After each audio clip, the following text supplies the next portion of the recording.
ఓం నమో వెంకటేశాయ. అవ్యలేక వ్రతాదృత అబ్జస్థాన కృతాదర గోవింద గోవింద. మాయామలేమసగుణాదిగణైరయుక్తం సచ్చిత్ సుఖం విగత శోకమనేక శూన్యం మాయేషమాద్య పురుషం చ గుహా ప్రవిష్టం సర్వాత్మకం సకల సౌఖ్యకరం నమామి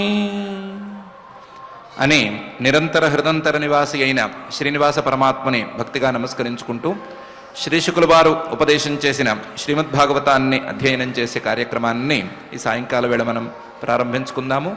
ప్రారంభంలో ఆచార్యుల వారితో కలిసి ప్రార్థనా శ్లోకాలను చదువుకుని ఈ కార్యక్రమానికి మంగళాచరణం చేసుకుందాము. ఓం నమో వెంకటేశాయ. శ్రీ గురు ప్రార్థనా. గురుర్బ్రహ్మా గురుర్విష్ణుః గురుర్దేవో మహేశ్వరః గురుః సాక్షాత్ పరం బ్రహ్మ తస్మై శ్రీ గురవే నమః. శ్రీనివాస ప్రార్థనా.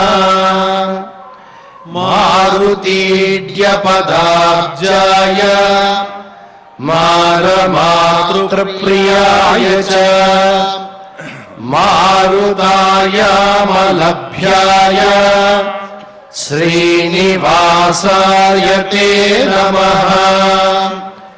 అథ సంకల్పః. శ్రీమదాదివరాహ క్షేత్రే విరాజమానస్య నిత్యశుద్ధ బుద్ధ ముక్త స్వభావస్య లీలాగృహీత విగ్రహస్య శ్రీ పద్మావతీ జానేః అనుగ్రహేణ అస్మాకం సర్వేషాం బుద్ధిశుద్ధ్యర్థం విద్యాభివృద్ధ్యర్థం భక్తి జ్ఞాన వైరాగ్యాది తదనుకూల సర్వసంపత్ సమృద్ధ్యర్థం శ్రీ పరమేశ్వర ప్రీత్యర్థం శ్రీమద్భాగవత పాఠం కరిష్యామహే. అస్య శ్రీమద్భాగవత స్తోత్ర మహామంత్రస్య నారదర్షిః బృహతీ ఛందః శ్రీకృష్ణః పరమాత్మా దేవతా బ్రహ్మ బీజం భక్తిశక్తిః జ్ఞానవైరాగ్యే కీలకం అస్మాకం శ్రీమద్భగవత్ప్రసాదసిద్ధ్యర్థే పాఠే వినియోగః. ధ్యానం నారాయణానలనిధాన పవిత్రగర్భం శ్రీవ్యాససూతశుకశౌనకశంకుయుక్తం సత్కారపూర్వచిరసేవనలభ్యభావం జ్ఞానారణిం మథత భాగవతం మహాంతం. శ్రీ గురుభ్యో నమః. పరీక్షిత్తు గారు శ్రీశుకుల వారిని 26 శ్లోకాలలో రకరకాల ప్రశ్నలు వేశారు. ఇంతవరకు విన్న విషయాల మీద కొత్త పై అంశాన్ని గురించిన ప్రశ్నలను కొన్నింటిని వేశారు. విన్న వాటిలో అర్థం కానివి, విశేషంగా అర్థం కావలసినవి వాటన్నిటి గురించి కూడా ప్రశ్నలు వేశారు. చాలా రకాలైన ప్రశ్నలు వేశారు. నీవు వీటన్నిటికీ సమాధానం చెప్పవలసింది అని వినయంగా ప్రార్థించారు. ప్రార్థించటం మాత్రమే కాకుండా నువ్వు చెప్పేది నేను అమృతం తాగినట్లుగా వింటాను అని పిబతోచ్యుత పీయూషం అనేటువంటి భాగంలో చూపించారు.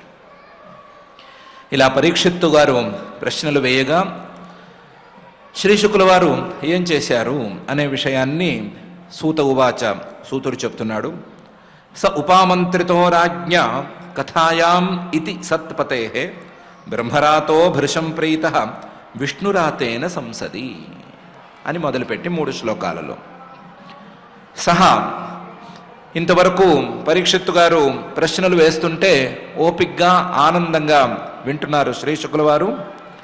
ఉపామంత్రిత చాలా ఆదరంగా ప్రశ్నలు వేశాడు అనే విషయాన్ని గమనించారు శ్రీ శుకుల వారు.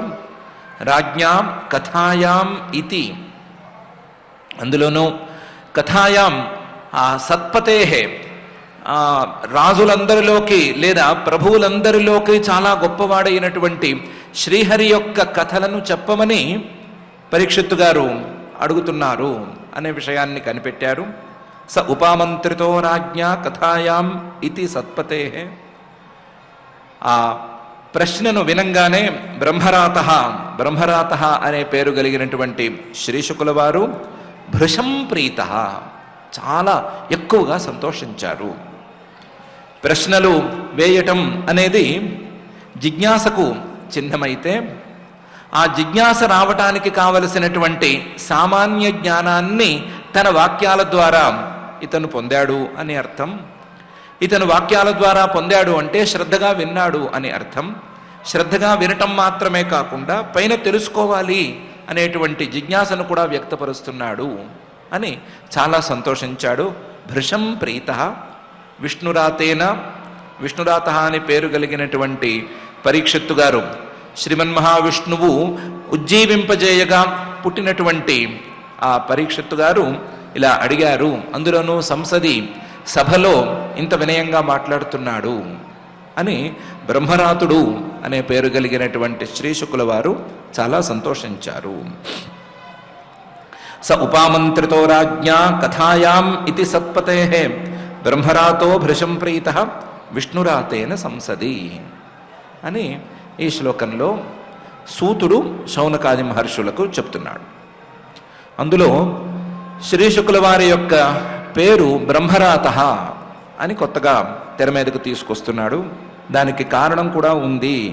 కృష్ణేన బ్రహ్మణా దత్త వ్యాసాయ మునయే స్వయం అనే దాన్ని మనసులో ఉంచుకుని, బ్రహ్మణ సాక్షాత్తు పరమాత్మే నీకు ఇతడు పుత్రుడు అవుగాక అని వ్యాస మహర్షి గారికి ఇచ్చినవాడిన బ్రహ్మదత్తుడు కాబట్టి, బ్రహ్మగారే సాక్షాత్తు పరమాత్మే ఇచ్చినటువంటి వాడు కాబట్టి ఈయనకి బ్రహ్మరాతుడు అనే పేరు ఉంది.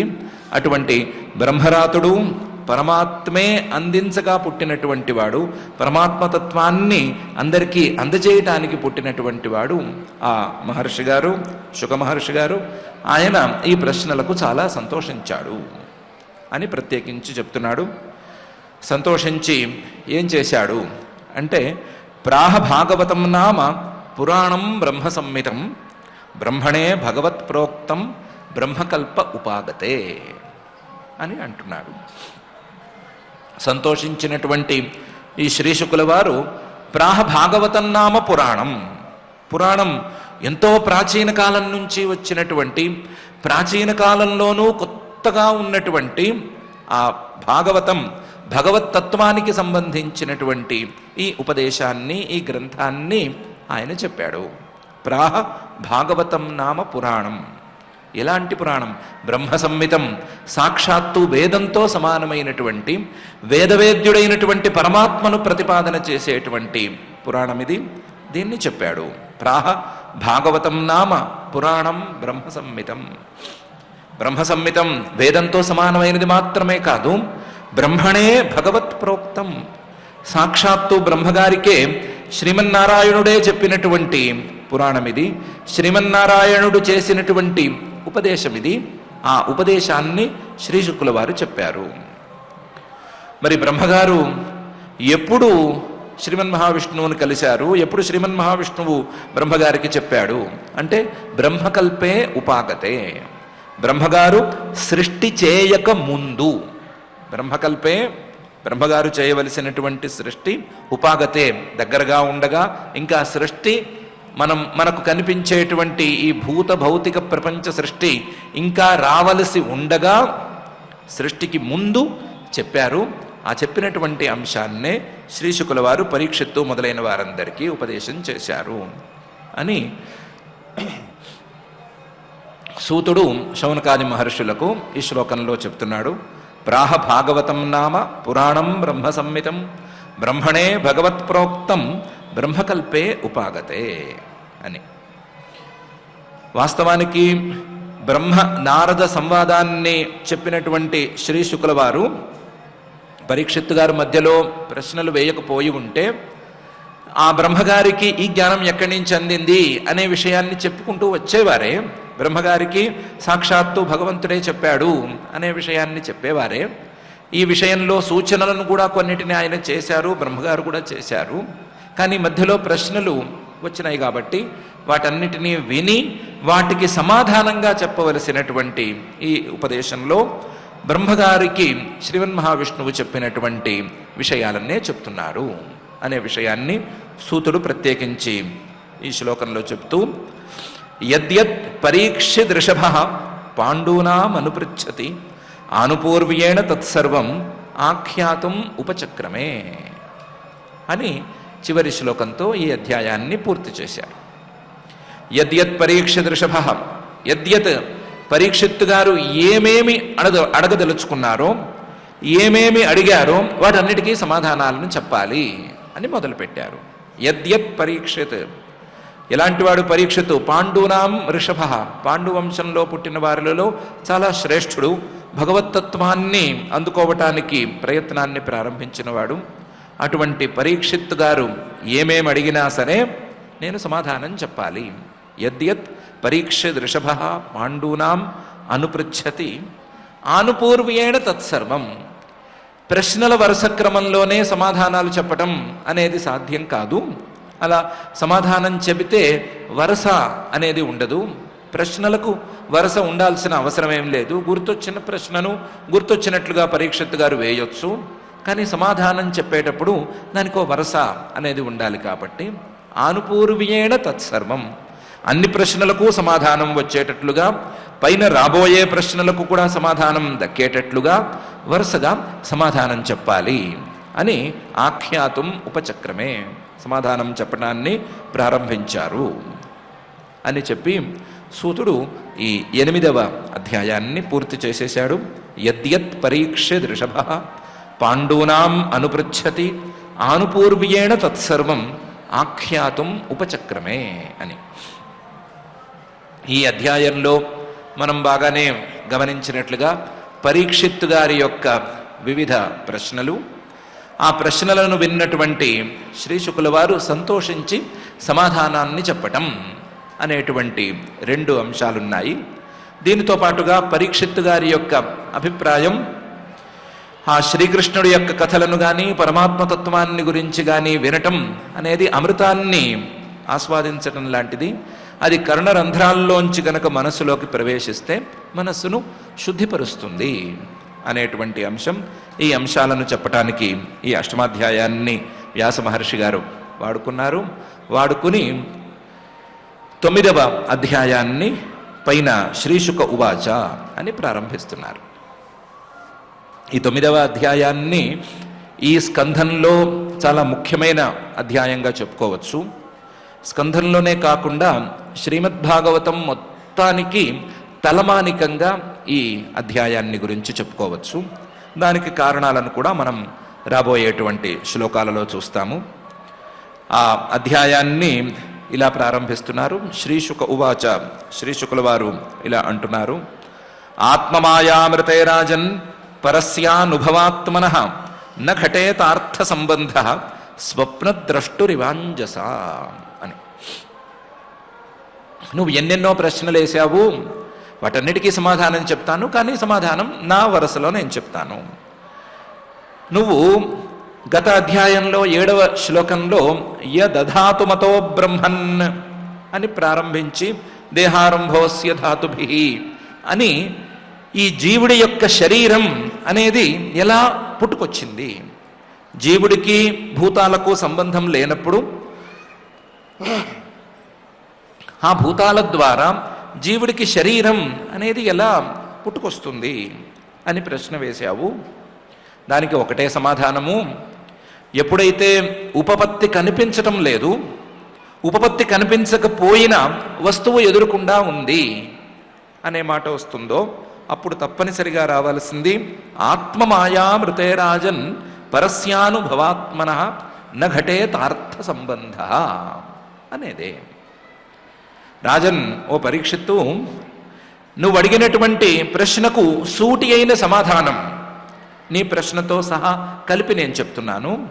నఘటేత అర్థ సంబంధ. అర్థేన అంటే ఏదో ఒక శరీరంతో కానీ ఆ శరీరం కాక మిగతా వస్తువులతో కానీ సంబంధం అనేది జీవుడికి కుదరటానికి వీలే లేదు. నఘటేత అర్థ సంబంధ. ఎందుకు? అనుభవాత్మన. జీవుడు అంటే కేవలం చైతన్య స్వరూపుడు మాత్రమే. చైతన్యం కంటే వేరుగా, జ్ఞానం కంటే వేరుగా జీవుడి యొక్క స్వరూపంలో వేరే ఏమీ లేదు. పరస్య, కానీ ఈ జీవుడికి ఎక్కడ లేని వస్తువులు వచ్చి అంటుకుంటున్నాయి. ఇన్ఫ్యాక్ట్ జీవుడే వెళ్ళి అంటించుకుంటున్నాడు. ఆ అంటించుకోవటానికి లేదా అంటుకోవటానికి కారణం ఏమి అని ఆలోచిస్తే ఒకే ఒకటి తేలుతుంది, అది తప్ప మరొకటి కుదరదు. ఏమది? ఆత్మమాయామృతే రాజన్. ఆత్మమాయ, పరమాత్మ అదుపులో ఉండేటువంటి మాయ, జీవుణ్ణి వ్యామోహపరిచేటువంటి అవిద్యారూపంలో పరిణమించినటువంటి మాయ. ఈ మాయ తప్ప మరొక కారణం అనేది ఉండటానికి వీల్లేదు.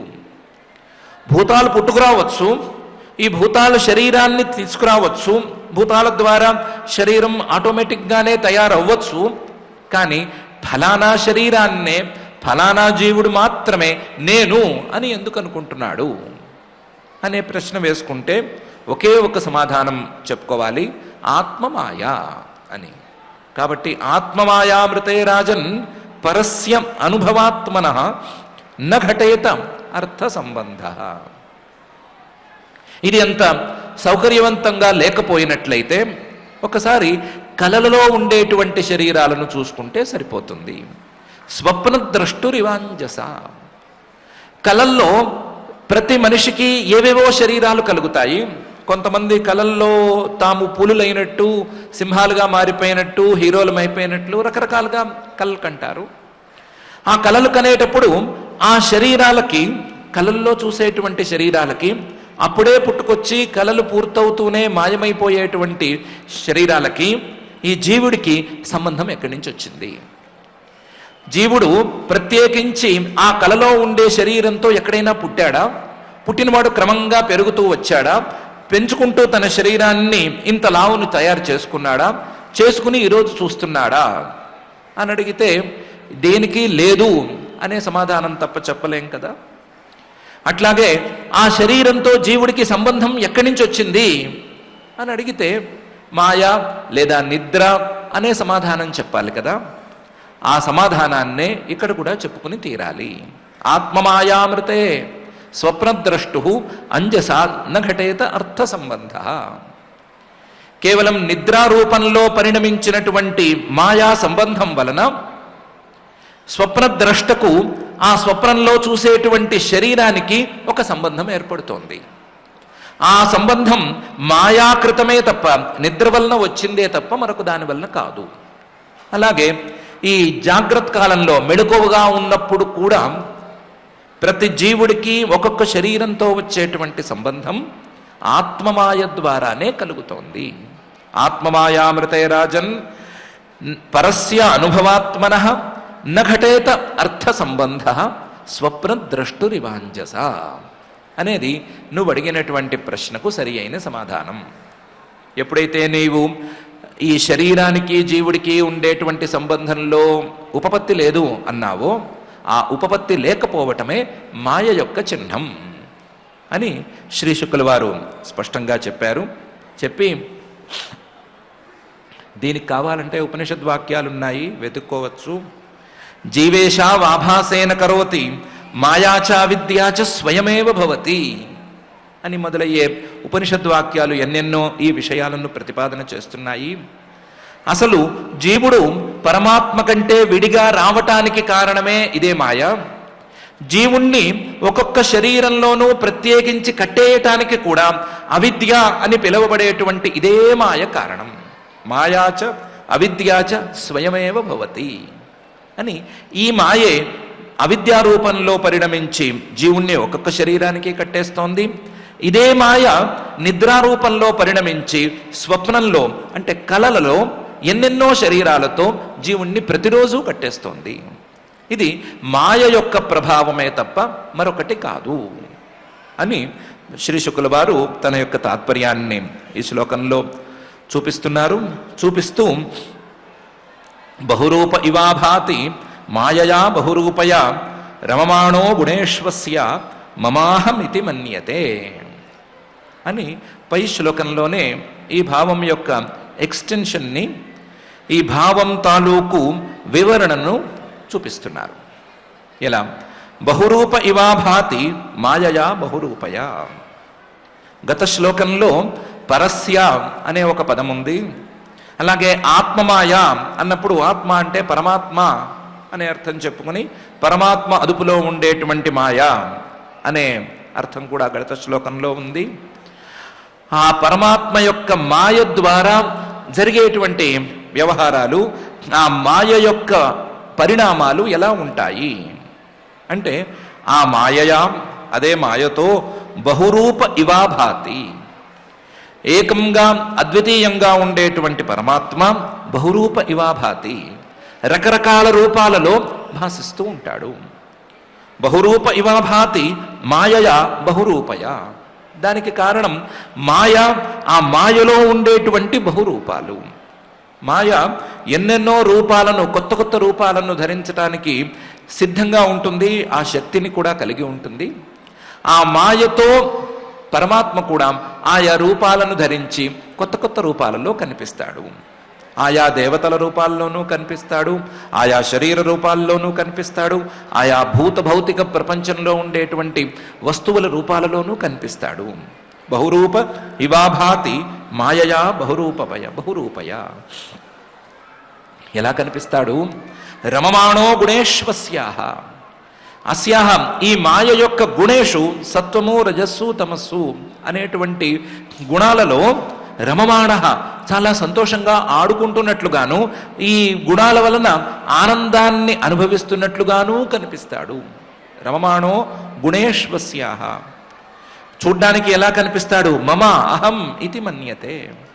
ఇది నా యొక్క శరీరం, ఇది నేను, ఈ నేను అవతారం, ఈ అవతారంలో ఇలా ఉన్నాను అని అనుకుంటున్నట్లుగా అనిపిస్తాడు. కానీ పరమాత్మ అలా ఉండడు. ఎందుకంటే మాయను తన అదుపులో ఉంచుకున్నాడు కాబట్టి చూసేవాళ్లకు అలా అనిపిస్తాడు, కానీ తనకు తాను అలా ఉండడు.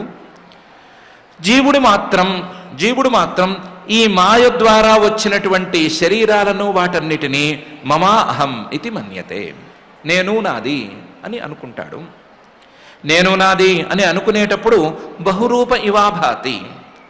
తాను చిన్నప్పుడు చిన్న పిల్లవాడుగా, పసి పిల్లవాడుగా ఉండేవాడు అని, తర్వాత కాస్తంత యౌవన శరీరం వచ్చిందని, తర్వాత ఇప్పుడు వృద్ధ శరీరం ఉందని, ఇలాంటి శరీరాలు కొన్ని పోయినాయి అని, కొన్ని రాబోతున్నాయి అని రకరకాలుగా అనుకుంటాడు.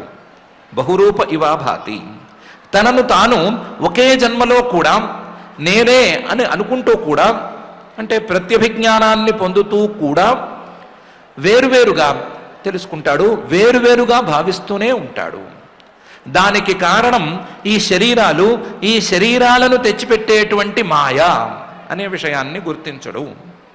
మాయయా బహురూపయ, రకరకాల రూపాలను సంతరించుకుంటున్నటువంటి మాయ ద్వారా ఈ వ్యవహారం జరుగుతోంది అని కనిపెట్టకుండా నేనే రకరకాల రూపాలను, కొత్త కొత్త రూపాలను ధరిస్తూ వస్తున్నాను, నాకే ఈ రూపాలు వస్తున్నాయి అని భ్రమిస్తాడు.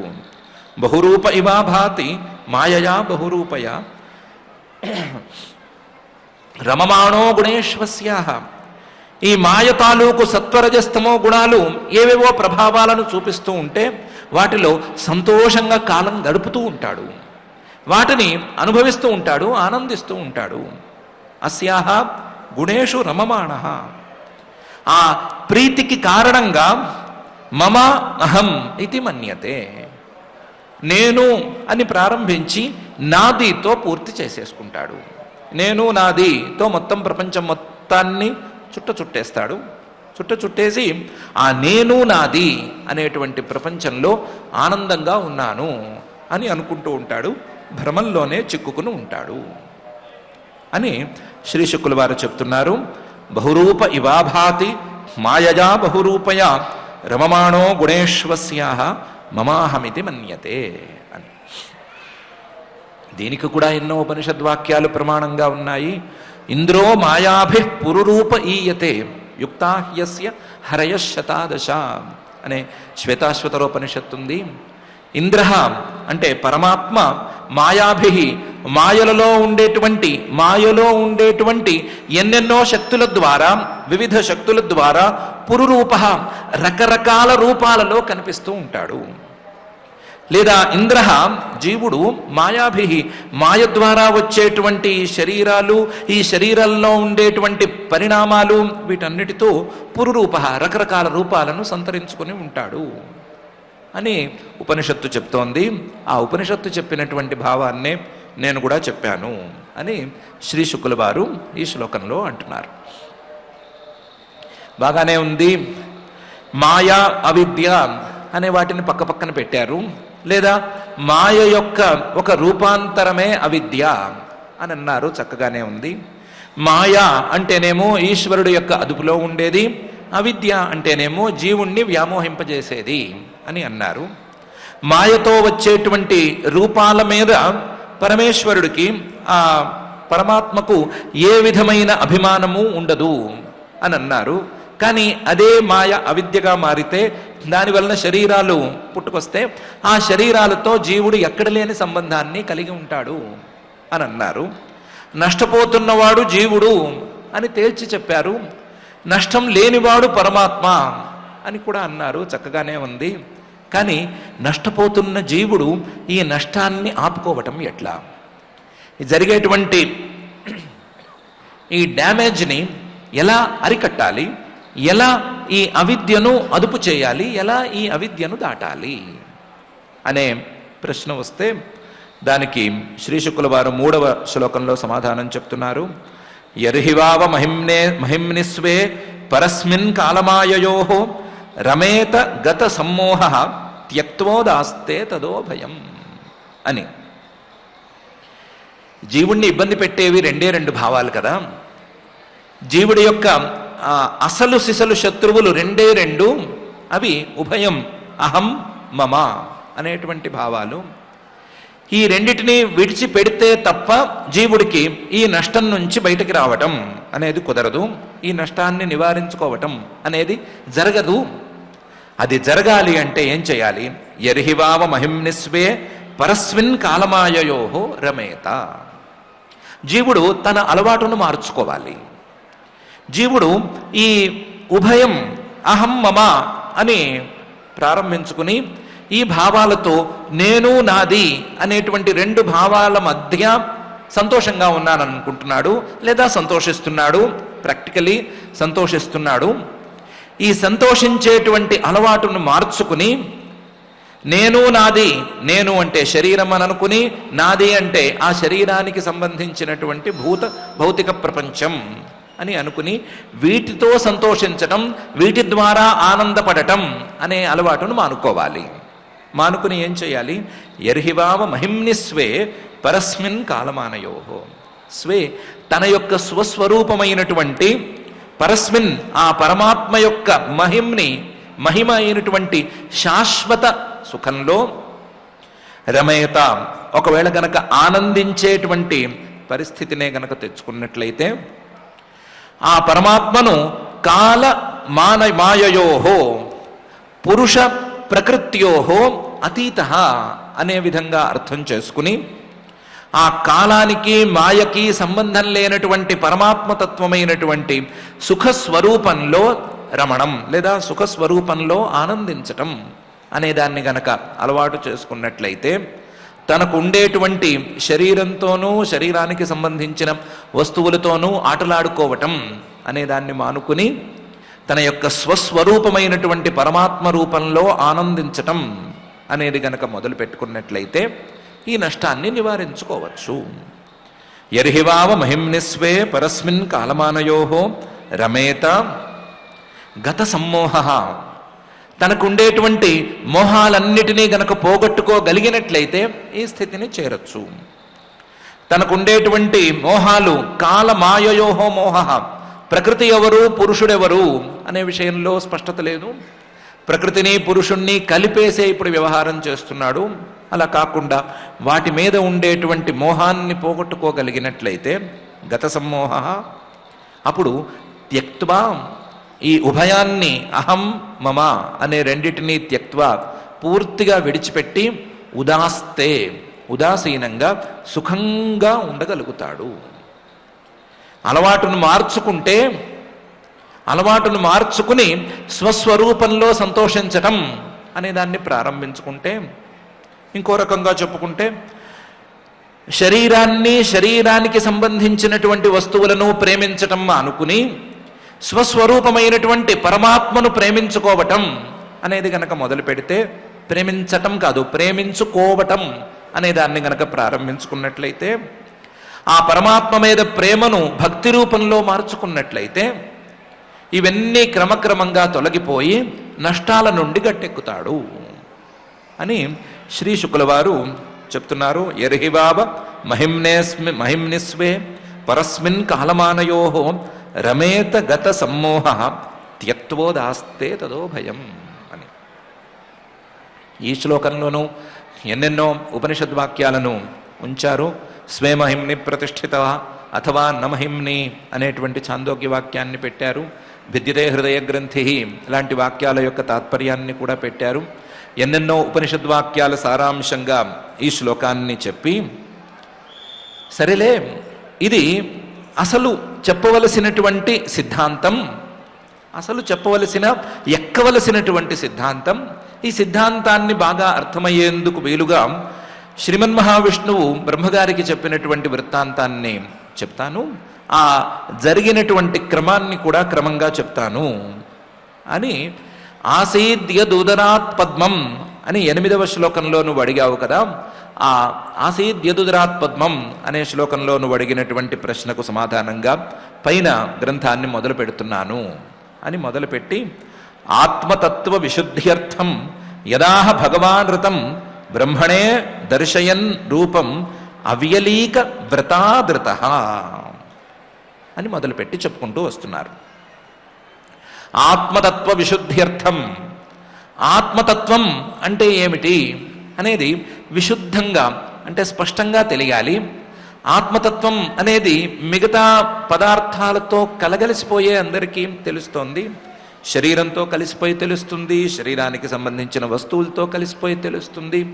కొన్ని సందర్భాలలో అతి దూరంగా ఉండేటువంటి వస్తువులతోనూ కలిసి ఈ ఆత్మతత్వం తెలుస్తోంది. నువ్వెవరివి అని అడిగితే నేను ధనవంతుణ్ణి అని చెప్తున్నాడు. ధనం అనేది ఎక్కడో ఉంది, ఎక్కడో బ్యాంకులో, ఎక్కడో లాకర్లో ఉంది. ఆ లాకర్లో ఉండేటువంటి ధనాన్ని తన యొక్క స్వస్వరూపంగా చెప్తున్నాడు. నువ్వెవరివి అంటే లావుగా ఉన్నాను, లావుగా ఉండేవాడిని అని చెప్తున్నాడు. ఈ లావు అనేది శరీరానికి సంబంధించింది, దాన్ని కలిపి చెప్తున్నాడు. శరీరంలో ఉన్న వాటిని కలుపుతున్నాడు, అలాగే శరీరం కంటే దూరంగా ఉన్న వాటిని కలుపుతున్నాడు. ఎన్నెన్నో వస్తువులను కలిపి చెప్తున్నాడు. విశుద్ధంగా ఇదమిత్యంగా ఆత్మతత్వం అంటే ఏంటి అంటే చెప్పలేకపోతున్నాడు. అలాంటి ఆత్మతత్వాన్ని విశుద్ధంగా తెలుసుకోవటానికి, శుద్ధంగా తెలుసుకోవటానికి యదాహ భగవాన్ ఋతం, సాక్షాత్తు శ్రీమన్ మహావిష్ణువే ఏం చెప్పాడో దానిని నీకు చెప్తాను. ఆత్మతత్వ విశుద్ధ్యర్థం యదాహ భగవాన్ ఋతం బ్రహ్మణే దర్శయన్ రూపం, తన యొక్క సత్యమైన స్వరూపాన్ని బ్రహ్మగారికి చూపిస్తూనే ఆత్మతత్వ విశుద్ధి కోసం శ్రీమన్ మహావిష్ణువు ఏ ఉపదేశాన్ని అయితే చేశాడో ఆ ఉపదేశాన్ని నేను నీకు చెబుతాను. ఆత్మతత్వ విశుద్ధ్యర్థం యదాహ భగవాన్ ఋతం బ్రహ్మణే దర్శయన్ రూపం అని శ్రీ శుక్ల వారు అన్నారు. మనం యథాప్రకారం 30వ శ్లోకంలోనే ఒకసారి ఆయన్ని అడ్డుకుని, అదేంటి బ్రహ్మగారు శ్రీమన్ మహావిష్ణువు అలా కుమ్మక్కైపోవటం ఏంటి, శ్రీమన్ మహావిష్ణువు బ్రహ్మగారికే ఎందుకు చెప్తున్నాడు, మనలాంటి వాళ్ళకి ఎందుకు చెప్పటం లేదు? మనలాంటి వాళ్ళకి చెప్తే మాత్రం ఎందుకు అర్థం అవ్వటం లేదు అనే ప్రశ్న వేయాలి. వేస్తే దానికి సమాధానంగా అవ్యలీక వ్రతాదృత అని శ్రీ శుకుల వారు అంటున్నారు. బ్రహ్మగారికే చెప్పటానికి కారణం ఇదే. ఆయన అవ్యలీకం, ఏ రకమైనటువంటి మాయా వంచనలు లేనటువంటి పరిశుద్ధమైన వ్రతాన్ని, నియమపూర్వకమైనటువంటి తపస్సును చేశాడు. ఆ తపస్సు చేత సేవిత ఆదృత, ఆ పరమాత్మను సేవించుకున్నాడు. ఆ సేవకి పరమాత్మ అనుగ్రహించి శ్రీమన్ మహావిష్ణువు రూపంలో ఉపదేశం చేస్తున్నాడు. బ్రహ్మగారిని అనుగ్రహించి ఉపదేశం చేయటానికి ఇదే కారణం, బ్రహ్మగారికి అర్థం అవ్వటానికి ఇదే కారణం. అవ్యలీక వ్రతాదృత.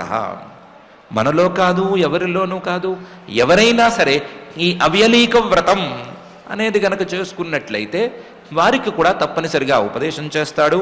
చేసిన ఉపదేశం అర్థమవుతుంది అనేటువంటి గ్యారంటీ కూడా ఇస్తాడు అని శ్రీ శుకుల వారు అంటున్నారు. ఆత్మతత్వ విశుద్ధ్యర్థం యదాహ భగవానృతం బ్రహ్మణే దర్శయన్ రూపం అవ్యలీక వ్రతాదృత అని. దానికి చెప్తున్నారు ఎలా జరిగింది, ఈ క్రమమంతా ఎలా జరిగింది అంటే, స ఆదిదేవో జగతాం పరో గురు స్వధిష్ణ్యమాస్థాయ శిశృక్షయైక్షత తాం నాధ్యగచ్చదృశమత్ర సమ్మతాం ప్రపంచ నిర్మాణ విధిర్యయా భవేత్ అనే తీరులో మొదలైంది. బ్రహ్మగారు పుట్టారు.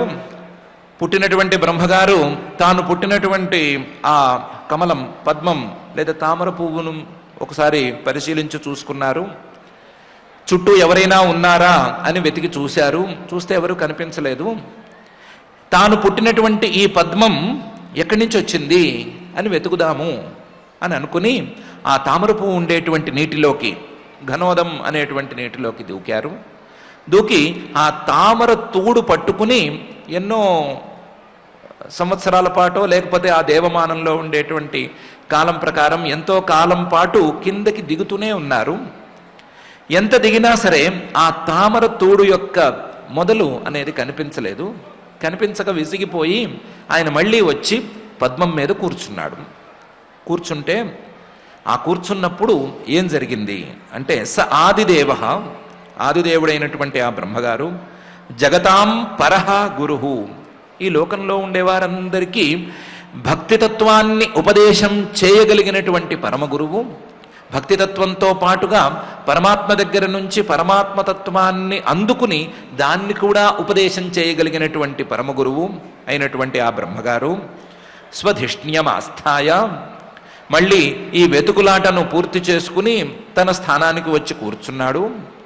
కూర్చున్న తర్వాత నేనెందుకు పుట్టాను అని ఆలోచించాడు. ఆలోచిస్తే సృష్టి కోసం పుట్టాను అని అనిపించింది ఆయనంతట ఆయనకే.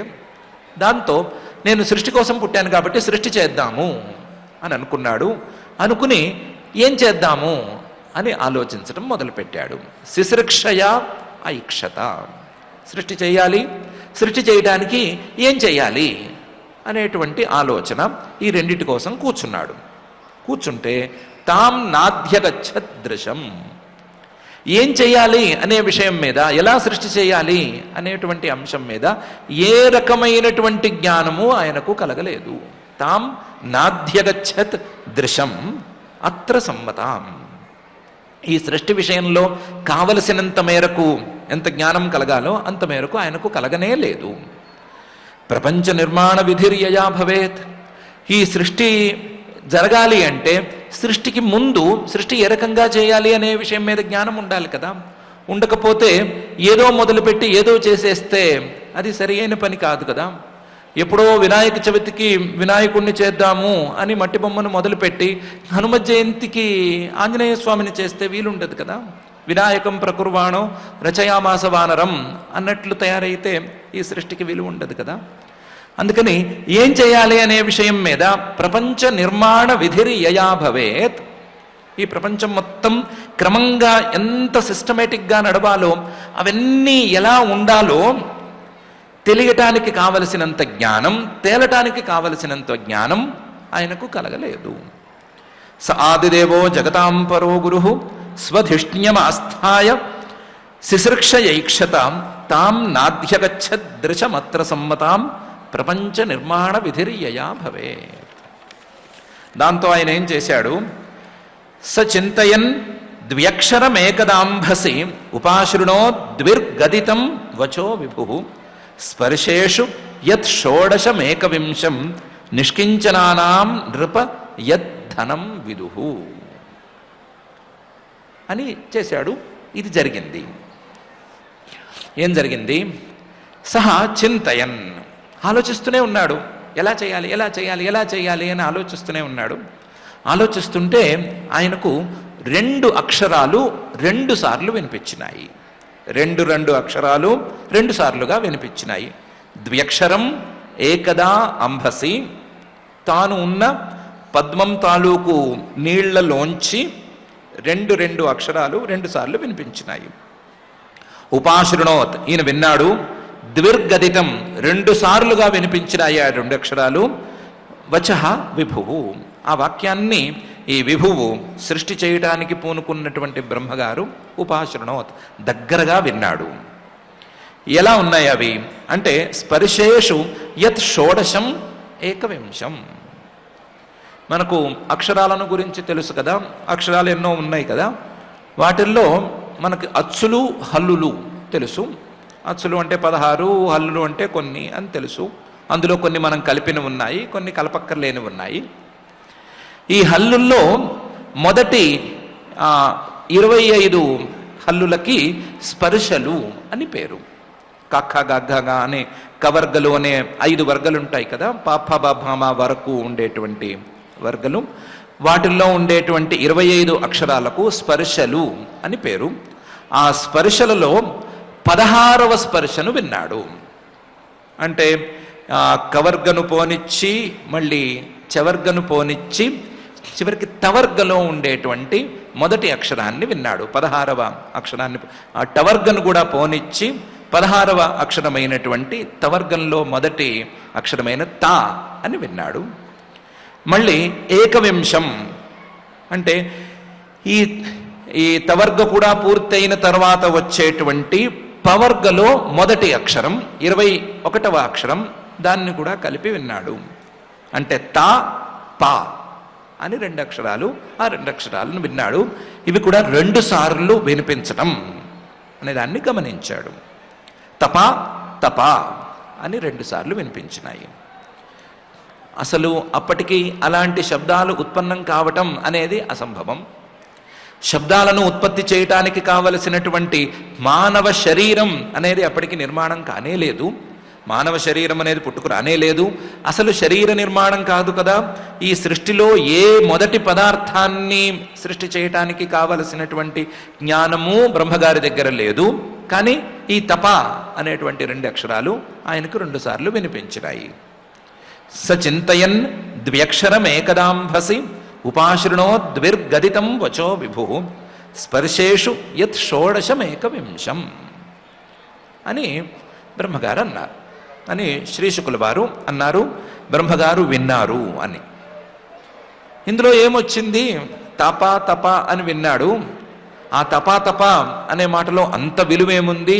3 పాదాల శ్లోకంలో చెప్పాల్సినంత అవసరం ఏముంది అంటే శ్రీశుకుల వారు అంటున్నారు, మామూలు వాళ్ళకి దీని ప్రభావం తెలియదు, కానీ నిష్కించనానాం నృప యద్ధనం విదుహు. అన్నీ వద్దనుకున్నవారు, ఏమీ మాకు అక్కర్లేదు అనుకున్నవారు, సర్వసంగ పరిత్యాగులు దీన్ని పరమధనంగా భావిస్తారు. ఏదో కావాలనుకున్నవాడు దాన్ని ధనంగా భావించవచ్చు, వాడికి దీని విలువ తెలియకపోవచ్చు. కానీ ఏదీ వద్దనుకున్నవాడు, ఏది నాకు అక్కర్లేదు అనుకున్నవాడు నిష్కించనానాం నృప, ఓ రాజా, యత్ ధనం విదుహు, వారిని అందుకనే తపోధనులు అని పిలుస్తారు. తపస్సే ధనంగా కలిగిన వాళ్ళు అని. ఏమీ లేని వాడికి కూడా ఈ తపస్సు ధనంగా మారుతుంది. ఏమీ అక్కర్లేదనుకున్న వాడికి కూడా మహాసాధనంగా ఈ తపస్సు మారుతుంది.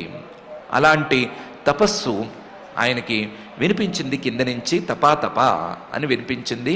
చాలా గొప్పది. ఇది గొప్పది కాబట్టే ప్రత్యేకించి చెప్తున్నాము అని నిష్కించనానాం నృప యత్ ధనం విదుహు అనే భాగంలో శ్రీ శుకుల వారు అంటున్నారు. సరే, శబ్దం అయితే వినిపించింది. ఆ శబ్దాన్ని బ్రహ్మగారు వినటం అనేది తథ్యం. విన్నారు. విని ఏం చేశారు అంటే, నిశమ్య తద్వక్తృ దిదీర్క్షయా దిశ విలోక్య తత్రాన్యదపశ్యమాన స్వధిష్ఠ్యమాస్థాయ విమృశ్య తద్ధితం తపస్యుపాదిష్ట ఇవాదధే మనః అని చేశాడు. నిశమ్య, తపాతపా అని 2 సార్లు వచ్చినటువంటి శబ్దాన్ని విన్నాడు. విని వెంటనే మనమందరము చేసేటట్లుగానే ఎవరన్నారు అని దిక్కులో ఒకసారి చూశాడు. తద్వక్తృ దిదీర్క్షయ దిశ విలోక్య. ఈ 2 శబ్దాలను ఉచ్చరించిన వాడెవడు? అసలు ఉచ్చారణకు సంబంధమే, ఉచ్చారణకు అసలు సంభవమే లేనటువంటి పరిస్థితుల్లో 2 అక్షరాలను ఎవరు ఉచ్చరించారు అని వక్తృ దిదీర్క్షయ, చెప్పిన వారు ఎవరున్నారు అని వాళ్ళని చూడగోరుతూ చుట్టూ దిక్కులు చుట్టూ చూశాడు. చూసినవాడు కేవలం చూసి ఊరుకోకుండా ఒకసారి మళ్ళీ తామర పువ్వు నుంచి దిగి చుట్టుపక్కల వెతికాడు. వెతికి విలోక్య తత్ర అన్యదపశ్యమాన, వేరేమీ కనిపించక మళ్ళీ స్వధిష్ణ్యమాస్థాయ, మళ్ళీ తన తామర పువ్వు దగ్గరికే చేరాడు. తన పద్మం మీదకే మళ్ళీ చేరాడు. చేరి విమృశ్య, బాగా ఆలోచించాడు. ఆలోచిస్తే తత్ హితం అని తేలింది. ఇది నాకు హితమైనది. ఇప్పుడు నేనున్న పరిస్థితులలో ఈ తప అనేటువంటి మాట నాకు చాలా హితకరంగా ఉండేటట్లుంది అని నిర్ణయించుకున్నాడు. ఆలోచించి నిర్ణయించాడు. విమృశ్య తద్ధితం తపస్యుపాదిష్ట ఇవాదధే మనః. ఎవరు చెప్తే మనకెందుకు, చెప్పిన వాళ్ళ గురించి మనకెందుకు, ఈ చెప్పిన మాట, నాకు వినిపించిన మాట నాకు హితాన్ని సాధించేదే అయితే దీన్ని నేను పాటించడం ఒక్కటే కదా నా ముందున్న ఏకైక మార్గం. కాబట్టి దీన్ని పాటించటమే మనం చేయవలసిన పని అని నిర్ణయించుకున్నాడు. అందువల్ల తపసి ఉపాదిష్ట ఇవ, ఎవరో దగ్గర కూర్చోపెట్టుకుని చెబితే ఎలాగైతే సామాన్య మానవుడు పని చేయాలని అనుకుంటాడో ఉపాదిష్ట ఇవ తపసి ఆదధే మనః, తపస్సు చేయాలి అని మనస్సును నియంత్రించుకున్నాడు. మనస్సులో ఈ సంకల్పం చేసుకున్నాడు. నిశమ్య తద్వక్తృ దిదీర్క్షయా దిశ విలోక్య తత్రాన్యదపశ్యమాన స్వధిష్ణ్యమాస్థాయ విమృశ్య తద్ధితం తపస్యుపాదిష్ట ఇవాదధే మనః. తపస్సు, బ్రహ్మగారు ఏం తపస్సు చేశాడు అని మనకు అక్కర్లేదు. ఎందుకంటే ఆయన బ్రహ్మగారి లాంటి స్థాయిలో ఉండేటువంటి వాళ్ళు చేసే తపస్సు చాలా పెద్ద స్థాయిలోనే ఉంటుంది. ఆ పెద్ద స్థాయిలో ఉండేటువంటి తపస్సును కూడా ఆయన ఎంతకాలం పాటు చేశాడు, చేసిన దానికి ఏ విధమైన ప్రయోజనాన్ని పొందాడు, అలాగే ఏ విధంగా ఏ నియమాలతో, అవ్యలీక వ్రతాదృత అనే పదంలో చెప్పినట్లుగా ఏ నియమాలతో చేశాడు అనే విషయాన్ని శ్రీ శుకుల వారు పై శ్లోకంలో చెప్తున్నారు. దివ్యం సహస్రాబ్ద మమోఘ దర్శన జితానిలాత్మా విజితోభయేంద్రియ అతప్యతస్మాఖిల లోకతాపనం తపస్తపీయాం తపసా తపతాం సమాహిత అని. ఎంతకాలం చేశాడు అంటే దివ్యం సహస్రాబ్దం, 1000 సంవత్సరాల పాటు చేశాడు. 1000 సంవత్సరాల పాట, 1000 సంవత్సరాల పాట తెలియదు, 1000 అనేటువంటి సంఖ్య ఉండేటట్లుగా చేశాడు. ఆ 1000 అనేటువంటి సంఖ్య, సంవత్సరాలు అనేటువంటి లెక్క, ఈ 2 కూడా మానవుల లెక్కలో కాదు, దివ్యం మనకు తెలియని లెక్కలో ఆయన చేశాడు. దివ్యం సహస్రాబ్దం అమోఘ దర్శన. ముందు ఆయన అనుకుంటే అనుకున్నది అనుకున్నట్లు చేసే టైపే కానీ అనుకుని అయ్యో కుదరటం లేదు అని అనుకునేవాడైతే కాడు. అమోఘ దర్శన, వ్యర్థం కానటువంటి ఆలోచన చేసే స్వభావం ఉన్నవాడు. ఆయనకు వినిపించినటువంటి తప అనేటువంటిది నాకు హితం, దీన్ని నేను చేయాలి అని ఎప్పుడైతే నిర్ణయించుకున్నాడో ఆ నిర్ణయాన్ని వెంటనే అమలుపరిచి ఆ నిర్ణయానికి ఫలితం వచ్చేదాకా చేసేంత స్థాయి బుద్ధిశక్తి ఆయనకుంది. అందుకని అమోఘ దర్శనుడు కాబట్టి ఇంతకాలం పాటు దివ్యం సహస్రాబ్దం అనేటువంటి కాలం పాటు చేశాడు. దివ్యం సహస్రాబ్దం అమోఘ దర్శన. ఎలా నియమాలతో చేశాడు? జితానిలాత్మ, తన యొక్క ప్రాణాన్ని పూర్తిగా నిరోధించేశాడు. ఆత్మ, తన యొక్క మనస్సును కూడా పూర్తిగా కట్టిపెట్టేశాడు. జిత అనిలాత్మ. విజితోభయేంద్రియ, తన యొక్క జ్ఞానేంద్రియాలను కర్మేంద్రియాలను రెండిటినీ గెలిచాడు, రెండిటినీ అదుపులో ఉంచుకున్నాడు. అతప్యతస్మ అఖిల లోకతాపనం. పెద్ద తపస్సు చేశాడు. ఆ తపస్సు ఎంత స్థాయిలో ఉందంటే, ఒకవేళ గనక ఈ బ్రహ్మగారు సృష్టి చేసేసిన తరువాత ఈ తపస్సును గనక ప్రారంభించి ఉంటే ఈ లోకాలన్నీ మాడి మసైపోయి ఉండేవి. అఖిల లోక తాపనం. లోకాలన్నీ కూడా కనీసమైతే బాగా వేడెక్కిపోయి ఉండేవి. అలాంటి స్థాయిలో తపస్సు చేశాడు. తపస్సు బాగా చేస్తే వేడెక్కుతుంది అంటారు. అంత వేడెక్కేంత తపస్సు చేయం కాబట్టి, చేసేందుకు బై గాడ్స్ గ్రేస్ ఇంతవరకు మనకి ఛాన్స్ రాలేదు కాబట్టి తెలియదు. ఈయన తపస్సు వేడికి లోకాలే కాలిపోయేవేమో అన్నంత స్థాయి వేడి పుట్టుకొచ్చింది అని మాత్రం శ్రీ శుకుల వారు చెప్తున్నారు. అలాంటి తపస్సును తపః అతపత చేశాడు. ఎలాంటి వాడైనా తపతాం తపీయాన్. తపతాం, తపస్సు చేసే వాళ్ళందరిలోకి తపీయాన్, చాలా శ్రేష్ఠుడైనటువంటి వాడైనా. ఎందుకంటే మిగతా వాళ్ళందరికీ ఎవరో ఒకరు వచ్చి తపస్సు చేయమని చెప్పాలి. ఈయనకి ఎవరూ రాకుండానే తప అనేటువంటి మాట వినిపించింది. నియమాలను కూడా చాలా బలంగా పాటించాడు. ఆది తపస్వి కూడా ఈయన. అందువల్ల తపస్సు చేసేవారందరిలోకి ఈయన శ్రేష్ఠుడి కింద లెక్క. అందువల్ల తపః తపీయాన్ తపతాం సమాహిత, చాలా ఏకాగ్రతతో ఈయన తపస్సు చేశాడు అని శ్రీ శుకుల వారు అంటున్నారు. వాస్తవానికి ఈ శ్లోకంలో ఉండేటువంటి విశేషణాలన్నీ కూడా మనకు అర్థం కావాలి, తపస్సు యొక్క స్వరూపం మనకు తెలియాలి అని ఉద్దేశించి పెట్టినవే కానీ బ్రహ్మగారికి కుదిరేవి కావు అనే విషయం వింటుంటేనే మనకు తెలిసిపోతోంది. సృష్టే మొదలు కాని సందర్భంలో కాలం అనేది ఎక్కడి నుంచి వచ్చింది మనకు తెలియదు. దివ్యం సహస్రాబ్దం అనేది ఎలా అంటున్నారు అని తెలియటం లేదు. జితానిలాత్మ, అసలు సృష్టే కలగనప్పుడు ప్రాణం ఎక్కడి నుంచి వచ్చింది, మనస్సు ఎక్కడి నుంచి వచ్చింది అనే ప్రశ్నలకు సమాధానం వెతుక్కోవాలి. విజితోభయేంద్రియ, జ్ఞానేంద్రియాలు కర్మేంద్రియాలు ఉన్నాయి అంటే అది ఏ శరీరంలో ఉన్నాయి, ఆ శరీరం ఎక్కడి నుంచి వచ్చింది అనే ప్రశ్నలకు సమాధానం రావాలి. అలాగే తపస్సు చేశాడు, సమాహిత, ఏకాగ్రతతో చేశాడు అన్నప్పుడు ఆ ఏకాగ్రత అనేటువంటిది ఏ మనసుకు వచ్చింది, ఎక్కడి నుంచి వచ్చింది, మనస్సు ఏంటి, బుద్ధి ఏంటి, వీటి సృష్టి ఎప్పుడు కలిగింది, సృష్టి ఎప్పుడైతే ఈ తపస్సు ఎప్పుడు జరిగింది అనే ప్రశ్నలకు, మనకే తోస్తున్న ప్రశ్నలకు సమాధానాలను గనక జాగ్రత్తగా ఆలోచించుకుంటే తపస్సు చేయటానికి ఉండేటువంటి విధానం ఇది. తపస్సు ఈ విధంగా చేయాలి. జ్ఞానేంద్రియాలను కర్మేంద్రియాలను అదుపులో ఉంచుకోవాలి. మనస్సును ప్రాణాన్ని పూర్తిగా వశంలోకి తెచ్చుకోవాలి. తెచ్చుకుని ఏకాగ్రతతో చేసుకోవాలి అని మనలాంటి వారికి ఉపదేశం చేయటం కోసమే విశేషణాలను పెట్టినట్లుగా స్పష్టంగా తెలుస్తోంది. ఈ విశేషణాలతో సంబంధం లేనటువంటి తపస్సును మాత్రం బ్రహ్మగారు చేశారు. కాలంతోనూ ఈ విశేషణాలతోనూ సంబంధం లేని తపస్సును బ్రహ్మగారు చేశారు అని మాత్రం శ్లోక తాత్పర్యం అర్థమవుతోంది. ఇలాంటి తపస్సు చేసినందుకు ఫలితంగా తస్మై స్వలోకం భగవాన్ సభాజిత సందర్శయామాస పరం న యత్పరం అని ఫలితాన్ని కూడా ఈ శ్లోకంలో శ్రీ శుకుల వారు చూపిస్తున్నారు.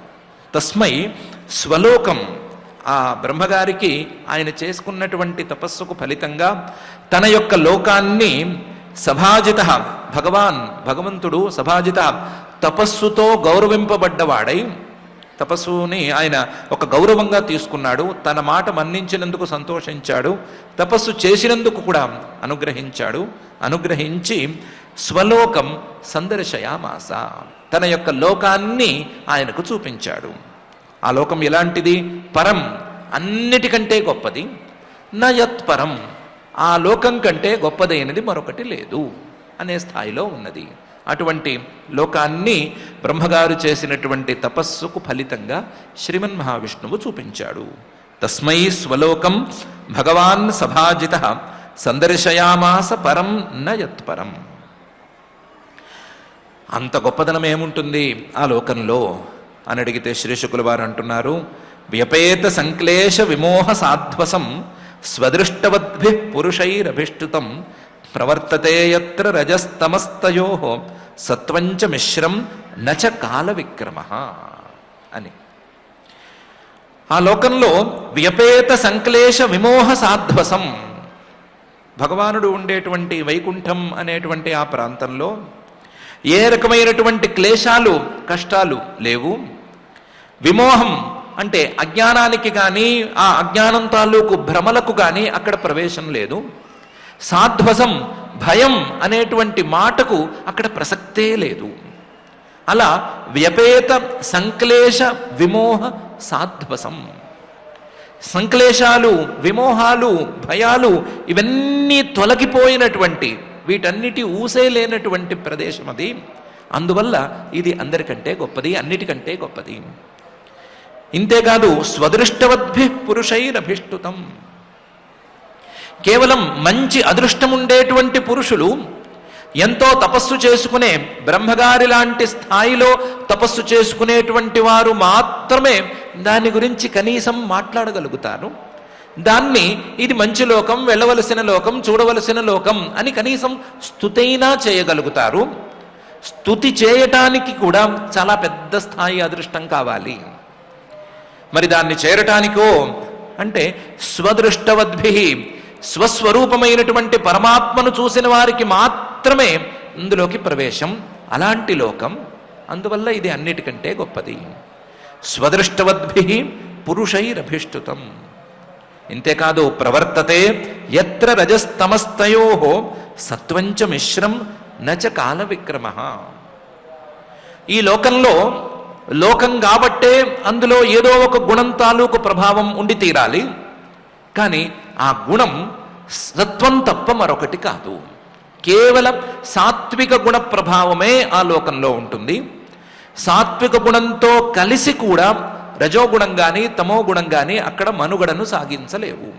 రజోగుణం కానీ తమో గుణం కానీ, రజోగుణ ప్రభావమైనటువంటి కొన్ని గుణాలు కానీ తమో గుణ ప్రభావమైన అవి కానీ ఏవి కూడా ఆ లోకంలో లేవు. కేవలం శుద్ధమైన సాత్విక గుణం మాత్రమే ఆ లోకంలో ఉంది. ఆ లోకంలోకి కాలం అనేది ఎంటర్ అవ్వలేదు. నచ కాల విక్రమ, కాలం అనేది అడుగు మోపలేదు. కనీసం కాలం అనే దాంతో సంబంధం లేదు. రజస్తమో గుణాలు రానే రావు. కేవలం లోకం కాబట్టి ఏదో ఒక గుణం ఉండాలి అని అనుకుంటే కేవలం శుద్ధ సత్వం మాత్రమే ఉంది.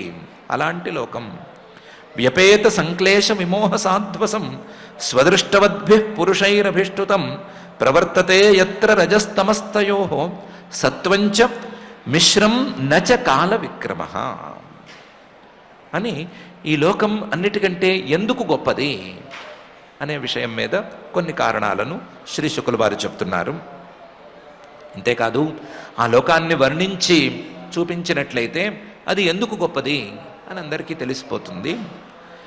నయత్ర మాయా కిముతాపరే హరేః అనువ్రత యత్ర సురాసురార్చితాః శ్యామావదాతాః శతపత్రలోచనాః విషంగవస్త్రాః సురుచ సుపేశసః. నయత్ర మాయ, ఆ లోకంలో మాయకు ప్రవేశం లేదు. మాయ తాలూకు దుర్గుణాలు అంటే వంచన లాంటి దుర్గుణాలు, వాటికి ఆ లోకంలోకి ప్రవేశం లేదు. నయత్ర మాయ కిముతాపరే, ఆ మాయ తాలూకు మిగతా రాగద్వేష లోభాదులు ఎలాగూ రానే రాలేవు. కిముతాపరే, ఆ లోకంలో మరి మాయా లేకపోతే రాగద్వేషాలు ఇవన్నీ లేకపోతే ఏమున్నాయి, ఎవరున్నారు అంటే హరేరనువ్రతా, కేవలం ఆ శ్రీహరిని మాత్రమే కొలిచేవాళ్ళు, ఆ శ్రీహరికి అనుచరులుగా ఉండేవాళ్ళు, శ్రీహరికి పారిషదులుగా ఉండేటువంటి వాళ్ళు, అలాంటి మహానుభావులే ఉన్నారు. హరేరనువ్రతా యత్ర సురాసురార్చితా, వాళ్ళేమి సామాన్యులు కారు. వాళ్లను ఇటు దేవతలు అటు రాక్షసులు ఇద్దరూ కూడా పూజిస్తారు. హరితో సమానంగా కూడా పూజిస్తారేమో, అంత స్థాయిలో ఉంటారు. హరేనరువ్రతా సురాసురార్చితా, దేవతల కంటే పై స్థాయి వాళ్ళు, ఇంకా రాక్షసుల కంటే పై స్థాయి వాళ్ళు అని వేరే చెప్పనక్కర్లేదు. దేవతలందరికంటే పై స్థాయిలో ఉండేటువంటి శ్రీహరి పార్షదులు ఉండేటువంటి ప్రాంతం. వాళ్ళు ఎలా ఉంటారు? శ్యామావదాతాహ, శ్యామాహ, కొంతమంది కొంచెం నల్లగా ఉంటారు. అవదాతాహ, ఆ నలుపు కూడా కొంచెం గ్లోయింగ్ కలర్లోనే ఉంటారు, కాస్త మెరుస్తూ ఉంటారు. శ్యామావదాతాహ శతపత్రలోచనాహ, 100 రేకులు ఉండేటువంటి తామర పువ్వు ఎంత విశాలంగా అందంగా విచ్చుకుని ఉంటుందో అంత అందమైన కన్నులతో ఉంటారు. శ్రీహరి కాదు, ఈ శ్రీహరి యొక్క పారిషదులు. శతపత్రలోచనాహ, అందరూ పిశంగ వస్త్రాహ, బంగారు పీతాంబరాలను ధరించి ఉంటారు. సురుచ, మంచి వర్ణంతో ప్రకాశిస్తూ ఉంటారు, మంచి కాంతితో ఉంటారు. సుపేషస, చాలా సుకుమారంగా ఉంటారు. సుకుమారంగా ఉంటారు, చూడటానికి అందంగా ఉంటారు, కాస్తంత నల్లగా ఉన్నా సరే వెలుగుతూ ఉంటారు. చాలా అందరికీ పూజనీయమైనటువంటి రూపంతో ఉంటారు. ప్రవర్తతే నయత్ర మాయా కిముతాపరే హరేః అనువ్రతా యత్ర సురాసురార్చితాః శ్యామావదాతా శతపత్రలోచనాః పిశంగవస్త్రాః సురుచ సుపేషసః అని ఈ శ్లోకంలో చెప్తున్నారు. ఇంతేకాదు, వాళ్ళు ఎలా ఉంటారంటే సర్వే చతుర్బాహవః ఉన్మిషన్ మణి ప్రవేక నిష్కాభరణాః సువర్చసః ప్రవాళ వైదూర్య మృణాల వర్చసః పరే స్ఫురత్ కుండల మౌళి మాళినః అని వారి యొక్క విశేషణాలు ఇంకా కూడా ఉన్నాయి. సర్వే చతుర్బాహవః, ఆ శ్రీహరి యొక్క పారిషదులందరూ కూడా 4 భుజాలతో అలలారుతూ ఉంటారు. వాళ్ళు ఎన్నెన్నో ఆభరణాలను ధరించి ఉంటారు. ఆ ఆభరణాలకు ఎన్నెన్నో పథకాలు కూడా ఉంటాయి. ఆ ఆభరణాలు, ఆ పథకాలు అన్నీ కూడా ఉన్మిషన్ మణి ప్రవేక నిష్కాభరణాః, చాలా వెలుగొందుతున్నటువంటి మణులు పొదగబడి ఉంటాయి. వాళ్ళ యొక్క ఒక్కొక్క నిష్కంలోనూ, అంటే పథకంలోనూ, వాళ్ళ ఒక్కొక్క ఆభరణంలోనూ వెలుగుతున్నటువంటి మణులు, అంటే కళ్ళు తెరుస్తున్నాయా, కళ్ళు తెరిచి మనల్ని చూస్తున్నాయా, లేదా కాంతులను వెదజల్లుతున్నాయా అని అనిపించే స్థాయిలో ఉండే మణులు ఎన్నో ఆ ఆభరణాలలో పొదగబడి ఉంటాయి. ఉన్మిషన్ మణి ప్రవేక నిష్కాభరణాః సువర్చసః, కేవలం ఆభరణాల తాలూకు కాంతి మాత్రమే కాదు, కేవలం ఆభరణాల యొక్క అందం మాత్రమే కాదు, వీరు కూడా అందంగా కాంతివంతంగా ఉంటారు. సువర్చసః. కొంతమంది ఇందాక చెప్పుకున్నట్లుగా నల్లగా ఉండేవాళ్ళు ఉండగా ప్రవాళవర్ణాః, కొంతమంది పగడాల్లాగా మెరుస్తూ ఉంటారు. కొంతమంది వైదూర్యవర్ణాః, కాస్తంత పచ్చవాగు ఉన్న రంగులో ఉంటారు. మృణాల వర్చసః, కొంతమంది తామరతూడు రంగులో కూడా ఉంటారు. రకరకాల రంగుల్లో ఉంటారు. వాళ్ళ బాడీ కలర్ ఉంటుంది, బాడీ టోన్స్ అవన్నీ మామూలుగానే ఉంటాయి. కానీ పరిస్ఫురత్ కుండల మౌలి మాణినః, అందరూ చెవులకు పోగులు పెట్టుకుని ఉంటారు. ఆ పోగులలో చాలా చక్కటి మణులు పొదగబడి ఉంటాయి. అవన్నీ కూడా చక్కగా స్ఫురిస్తూ వెలుగుతూ ఉంటాయి. పరిస్ఫురత్ కుండల మౌళి మాలినః, ప్రతి వాళ్ళు చక్కగా పిలక పెట్టుకుని ఉంటారు. ప్రతి వాళ్ళకి చక్కగా శిరస్సు మీద ఎంత జుట్టు ఉండాలో అంత జుట్టు ఉంటుంది. అలాగే ప్రతి వాళ్ళు మాలలను ధరించి ఉంటారు. పరిస్ఫురత్ కుండల మౌళి మాలినః. ఇలా శ్రీహరి లోకంలో ఉండేటువంటి, వైకుంఠంలో ఉండేటువంటి పారిషదులు ఉంటారు. ఇంతేకాదు, భ్రాజృష్టుభిర్యః పరితో విరాజతే లసద్విమానా వళిభిర్మహాత్మనాం విద్యోతమానః ప్రమదోత్తమాద్యుభిః సవిద్యుదభ్రావలిభిర్యథా నభః అని ఆ లోకాన్ని మరొకరి దృష్టితో కూడా చూసుకోవచ్చు అని శ్రీశుకుల వారు అంటున్నారు.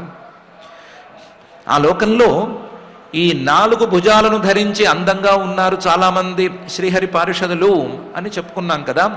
వాళ్ళలో ఒక్కొక్కరికి ఒక్కొక్క బిల్డింగ్ ఉంది. ఆ ఒక్కొక్క బిల్డింగ్, ఒక్కొక్క భవనము కూడా చాలా చక్కగా మెరుస్తోంది. భ్రాజిష్ణుభిరి యహ పరితో విరాజతే లసద్విమానా వళిభిః మహాత్మనాం. వరుసగా కట్టినటువంటి ఒక వరుసలో ఉండేటువంటి ఈ భవనాలన్నీ కూడా మెరుస్తూ ఉంటే ఆ మెరుస్తున్న భవనాలతో ఈ లోకం ఇంకా అందంగా ఉంది. భ్రాజిష్ణుభి యహ పరితః చుట్టూ ఉండేటువంటి భవనాలతో విరాజతే చాలా ప్రత్యేకంగా ఈ లోకం భాసిస్తోంది. లసత్ విమానావళిభి, ఎవరివి విమానాలు అంటే శ్రీమన్ మహావిష్ణువువి కావు, మహాత్మనాం శ్రీహరి యొక్క పారిషదులవి. ఆ లోకం ఈ విమానాలతోనూ అలాగే ఈ పారిషదులతోనూ ఎలా అనిపిస్తోంది అంటే విద్యోతమాన, చాలా చక్కగా ప్రకాశిస్తోంది. ఆ ప్రకాశానికి ప్రమదోత్తమాద్యుభి అనేది కూడా చేరింది. కేవలం పురుషులు మాత్రమే పారిషదులుగా లేరు, పురుషులు కాక శ్రీహరిని సేవించుకున్నటువంటి స్త్రీలు కూడా ఆ లోకానికి చేరుకున్నారు. వాళ్ళందరూ ప్రమదోత్తములు, ఉత్తమ స్త్రీలు. ఆ ఉత్తమ స్త్రీల తాలూకు వర్చస్సులతో కాంతులతో కూడా ఈ లోకం అందంగా ఉంది. ఈ రెండిటినీ కలుపుకుంటే ఎలా ఉందంటే ఆకాశంలో మేఘాలు, ఆ మేఘాల మధ్యలో అక్కడక్కడ మెరుపులు ఉంటే ఎంత అందంగా ఉంటుందో అంత అందంగా ఉంది.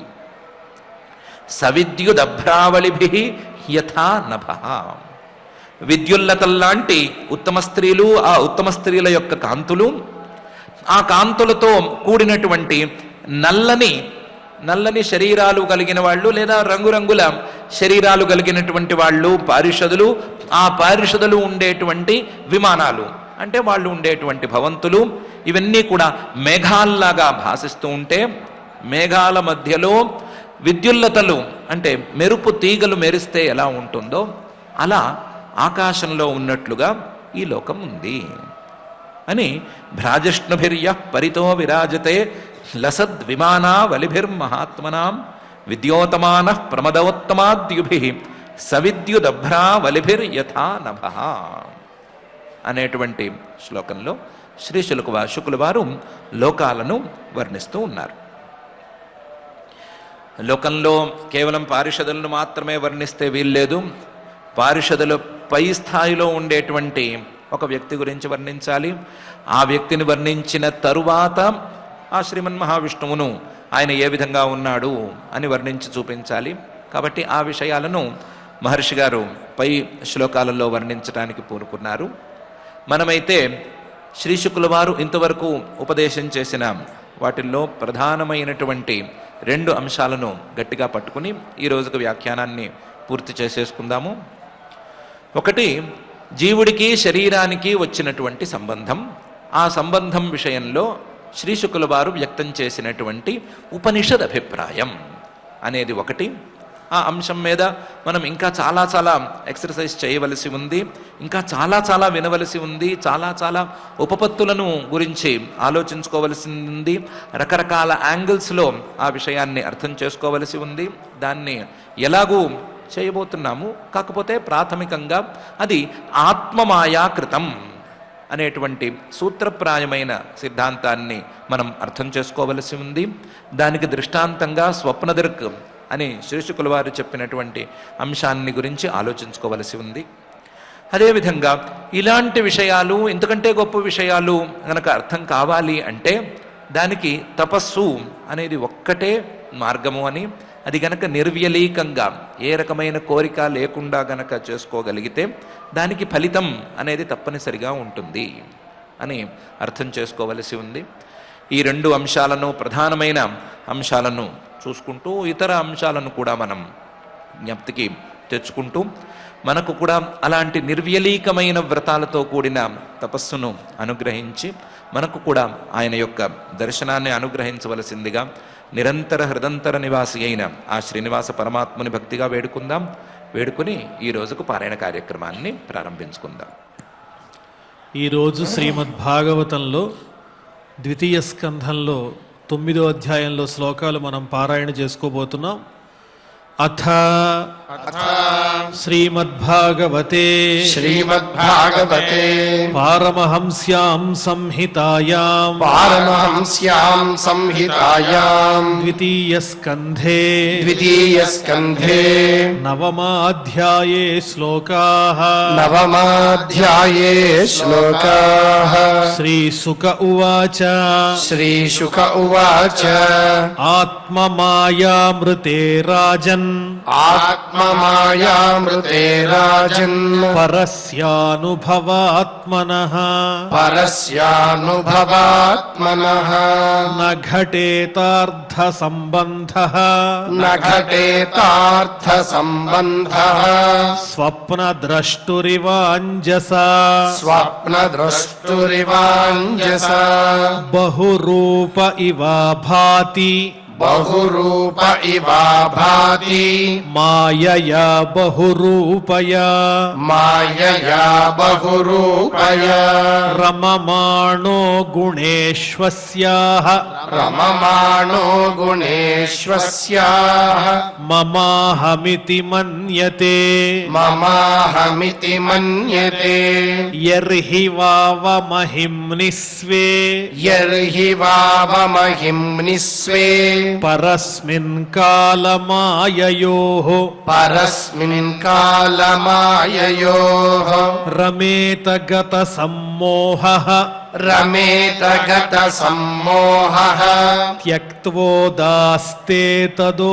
భయం त्यक्त्वोदास्ते तदो भयम् ఆత్మతత్వ విశుద్ధ్యర్థం आत्मतत्त्वविशुद्ध्यर्थम् యదాహ భగవాన్ ఋతం यदाह भगवान् ऋतम् బ్రహ్మణే దర్శయన్ రూపం ब्रह्मणे दर्शयन् रूपम् అవ్యలీకవ్రతాదృతః अव्यलीकव्रतादृतः స ఆదిదేవో జగతాం పరో గురుః स आदिदेवो जगताम् परो गुरुः స్వధిష్ణ్యమాస్థాయ శిశ్రుక్షయైక్షత स्वधिष्ण्यमास्थाय शिश्रुक्षयैक्षत తామ్నాధ్యగచ్చదృశమత్ర సమ్మతాం ताम्नाध्यगच्छदृशमत्र सम्मताम् ప్రపంచ నిర్మాణ విధిర్యయా భవేత్ प्रपञ्च निर्माण विधिर्यया भवेत् సచింతయన్ ద్వ్యక్షరమేకదాంభసి सचिन्तयन् द्व्यक्षरमेकदाम्भसि ఉపాశృణోద్విర్గదితం వచో విభుః उपाशृणोद्विर्गदितम् वचो विभुः స్పర్శేషు యచ్చోడశమేకవింశం स्पर्शेषु यच्छोडशमेकविंशम् నిష్కించనానాం నృపయద్ధనం విదుః निष्किञ्चनानाम् नृपयद्धनम् विदुः నిశమ్య తద్వక్తృదిదృక్షయా దిశో निशम्य तद्वक्तृदिदृक्षया दिशो విలోక్య తత్రాన్యదపశ్యమానః विलोक्य तत्रान्यदपश्यमानः స్వధిష్ణ్యమాస్థాయ విమృశ్య తద్ధితం स्वधिष्ण्यमास्थाय विमृश्य तद्धितम् తపస్యుపాదిష్ట ఇవాదధే మనః तपस्युपादिष्ट इवादधे मनः దివ్యం సహస్రాబ్దమమోఘదర్శనో दिव्यम् सहस्राब्दममोघदर्शनो జితానిలాత్మా విజితో భయేంద్రియః जितानिलात्मा विजितो भयेन्द्रियः అతప్యతస్మాఖిల లోకతాపనం अतप्य तपत्यतस्माखिललोकतापनम् तपस्तपीयां स्तपतां समाहितः तपस्तपीयां स्तपतां समाहितः तस्मै स्वलोकं भगवान् सभाजितः तस्मै स्वलोकं भगवान् सभाजितः सन्दर्शयामास परं न यत्परम् सन्दर्शयामास परं न यत्परम् व्यपेतसङ्क्लेशविमोहसाध्वसम् व्यपेतसङ्क्लेशविमोहसाध्वसम् स्वदृष्टवद्भिः पुरुषैरभिष्टुतम् स्वदृष्टवद्भिः पुरुषैरभिष्टुतम् प्रवर्तते यत्र रजस्तमस्तयोः प्रवर्तते यत्र रजस्तमस्तयोः सत्त्वं च मिश्रं न च कालविक्रमः सत्त्वं च मिश्रं न च कालविक्रमः न यत्र माया किमुता परे हरेः न यत्र माया किमुता परे हरेः अनुव्रता यत्र सुरासुरार्चिताः अनुव्रता यत्र सुरासुरार्चिताः श्यामावदाताः शतपत्रलोचनाः श्यामावदाताः शतपत्रलोचनाः पिशङ्गवस्त्राः सुरुचः सुपेशसः पिशङ्गवस्त्राः सुरचः सुपेशसः सर्वे चतुर्बाहव उन्मिषन्मणि सर्वे चतुर्बाहव उन्मिषन्मणि प्रवेकनिष्काभरणाः सुवर्चसः प्रवेकनिष्काभरणाः सुवर्चसः सर्वे चतुर्बाहव उन्मिषन्मणि प्रवेकनिष्काभरणाः सुवर्चसः सर्वे चतुर्बाहव उन्मिषन्मणि प्रवेकनिष्काभरणाः सुवर्चसः प्रवालवैदूर्यमृणालवर्चसः प्रवालवैदूर्यमृणालवर्चसः परिस्फुरत्कुण्डलमौलिमालिनः परिस्फुरत्कुण्डलमौलिमालिनः भ्राजिष्णुभिर्यः परितो विराजते भ्राजिष्णुभिर्यः परितो विराजते लसद्विमानावलिभिर्महात्मनाम् लसद्विमानावलिभिर्महात्मनाम् विद्योतमानः प्रमदोत्तमाद्युभिः विद्योतमानः प्रमदोत्तमाद्युभिः सविद्युदभ्रावलिभिर्यथा नभः सविद्युदभ्रावलिभिर्यथा नभः श्रीर्यत्र रूपिण्युरुगाय पादयोः श्रीर्यत्र रूपिण्युरुगाय पादयोः करोति मानं बहुधा विभूतिभिः करोति मानं बहुधा विभूतिभिः प्रेमखं श्रिताया कुसुमाकरानुगैः प्रेङ्खं श्रिताया कुसुमाकरानुगैः विगीयमाना प्रियकर्म गायति विगीयमाना प्रियकर्म गायति ददर्श तत्राखिल सात्वतां पतिम् ददर्श तत्राखिल सात्वतां पतिम् श्रियः पतिं यज्ञपतिं जगत्पतिम् श्रियः पतिं यज्ञपतिं जगत्पतिम् सुनन्दनन्द प्रबलार्हणादिभिः सुनन्दनन्द प्रबलार्हणादिभिः स्वपार्षदमुख्यैः परिसेवितं विभुम् स्वपार्षदमुख्यैः परिसेवितं विभुम् भृत्यप्रसादाभिमुखं दृगासवम् भृत्यप्रसादाभिमुखं दृगासवम् प्रसन्नहासारुणलोचनाननम् ప్రసన్నహాసారుణలోచనాననం కిరీటినం కుండలినం చతుర్భుజం కిరీటినం కుండలినం చతుర్భుజం పీతాంబరం వక్షసి లక్షితం శ్రియా పీతాంబరం వక్షసి లక్షితం శ్రియా అధ్యర్హణీయాసనమాస్థితం పరం అధ్యర్హణీయాసనమాస్థితం పరం వృతం చతుషోడశ పంచశక్తిభిః వృతం చతుషోడశ పంచశక్తిభిః యుక్తం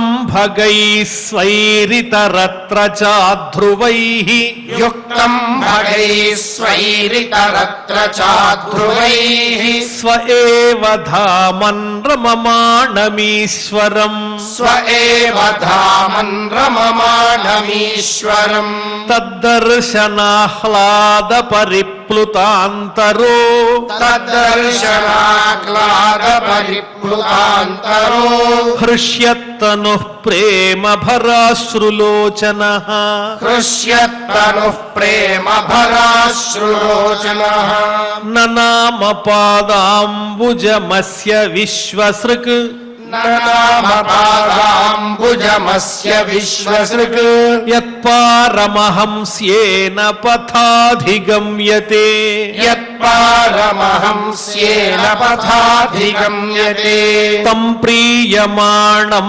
సముపస్థితం తదా తం ప్రీయమాణం సముపస్థితం తదా ప్రజా విసర్గే నిజ శాసనార్హణం ప్రజా విసర్గే నిజ శాసనార్హణం బభాష ఈషత్ స్మిత శోచిషా గిరా బభాష ఈషత్ స్మిత శోచిషా గిరా ప్రియ ప్రియం ప్రీతమనాః కరే స్పృశన్ ప్రియః ప్రియం ప్రీతమనాః కరే స్పృశన్ శ్రీభగవానువాచ శ్రీభగవానువాచ త్వయాహం తోషితః సమ్యక్ త్వయాహం తోషితః సమ్యక్ వేదగర్భసి సృక్షయా వేదగర్భసి సృక్షయా చిరం భృతేన తపసా చిరం భృతేన తపసా దుస్తోషః